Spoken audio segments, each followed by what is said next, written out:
Hello दोस्तों, कैसे हैं आप सब। तो आज के वीडियो में हम पढ़ेंगे K2H2O8 यानी एल्प्स रिएजेंट। तो ये क्या होता है? K2H2O8 यानी पोटेशियम पर सल्फेट। तो यहाँ पर H2OA2 माइनस आयन होता है जो कि होता है हमारा पर सल्फेट आयन, और यहाँ पर हमने इसकी स्ट्रक्चर ड्रॉ की है। तो अब हमने देखना है कि ये क्या करेगा। तो ये एक ऑक्सीडाइजिंग एजेंट है। तो अब हम देखेंगे कि ये कैसे ऑक्सीडेशन रिएक्शंस करता है। सबसे पहले तो एल्प्स ऑक्सीडेशन, पहला है एल्प्स ऑक्सीडेशन। इसमें क्या होता है कि फिनॉल हम लेते हैं, तो K2H2O8 हो गया, और उसके साथ हम लेंगे KOH। उसमें क्या होगा कि जो OH है यहाँ पर, इसके ऑपोजिट में यानी इसके पारा में, ये है पारा पोजीशन, यहाँ पर एक और OH लगेगा। ये ऑलरेडी एक OH है, इसके पारा में लग गया एक OH। तो ये वाली जो कंपाउंड है, इसको टॉटोमराइज करके कुछ इस तरीके से भी लिख सकते हैं, और इसका नाम होगा हाइड्रोक्विनोन। तो फिनॉल से हमारा हाइड्रोक्विनोन बनाएगा। उसके बाद बॉयल एंड सिम्स ऑक्सीडेशन। इसमें क्या होता है, अनिलीन लेते हैं, तो यहाँ पर भी वही K2H2O8 और KOH। पर इसमें क्या होता है कि पारा पोजीशन पे नहीं लगेगा, बल्कि ऑर्थो यानी इस वाले पोजीशन पे लगेगा। क्या लगेगा? OSO3 minus K plus. तो ये वाली जो ग्रुप है ये लग जाएगी, जिसका अगर हाइड्रोलिसिस हो तो वो OH बन जाएगा। ठीक है, तो सिंपली हम कह सकते हैं कि फिनॉल जो है, फिनॉल के केस में पारा पोजीशन पे लगता है। ठीक है, फिनॉल के केस में OH लगता है कहाँ पर? पारा पोजीशन पे। और जब अनिलीन की बात आती है तो OH हमारा आ जाता है किस पे? ऑर्थो पोजीशन पे। ठीक है, इस बात को याद रखना है हमें।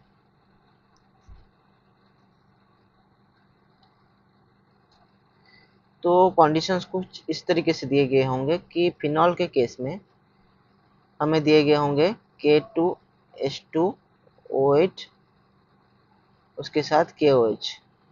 पर अनिलीन के केस में दिया गया होगा सबसे पहले K2H2O8 KOH, और उसके बाद एक और कंडीशन दी गई होगी H3O प्लस करके, यानी एसिडिक वर्कअप। ठीक है, तो ये हमें याद रखना है। सबसे पहले गया एल्प्स ऑक्सीडेशन, उसके बाद बॉयल एंड सिम्स ऑक्सीडेशन, उसके बाद 3 नंबर पे आते हैं विथ थायोल्स। तो थायोल के साथ ये क्या करेगा? थायोल से ये बनाएगा ये वाली कंपाउंड, जिसको हम बोलेंगे क्या? Di sulphides. इसको बोलते हैं हम di sulphide bond. S single bond S जो होता है ये डाइसल्फाइड बॉन्ड होता है, डाइसल्फाइड ब्रिज भी कहते हैं इसे। तो थायोल से ये बनाएगा डाइसल्फाइड। उसके बाद टोलुइन लेंगे। तो टोलुइन के केस में क्या होगा कि टोलुइन से ये बनाएगा डाई बेंजिल, कुछ वैसे ही जिस तरीके से हमारा डाइसल्फाइड बना। तो ये है डाई बेंजिल।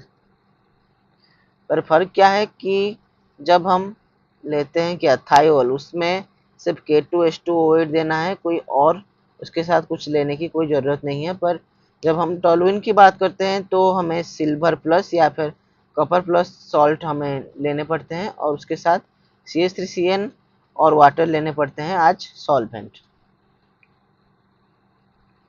उसके बाद ऑक्सीडेटिव क्लीवेज ऑफ अल्कीन्स। तो ये अल्कीन यानी डबल बॉन्ड, डबल बॉन्ड का ऑक्सीडेटिव क्लीवेज होगा, यानी यहाँ से ये बॉन्ड टूटेगा, यहाँ पर एक O, यहाँ पर एक O, जैसे कि ओजोनोलिसिस के केस में होता है। तो ये एक प्रोडक्ट, और उसके बाद ये एक और प्रोडक्ट। यहाँ पर भी सिमिलर कंडीशन है, सिल्वर प्लस कॉपर प्लस, उसके बाद CH3CN और वाटर। उसके बाद अल्कोहल। अल्कोहल के साथ ये क्या करेगा कि प्राइमरी अल्कोहल को अल्डिहाइड और सेकेंडरी अल्कोहल को कीटोन बनाएगा। इसमें भी वही सिल्वर और कॉपर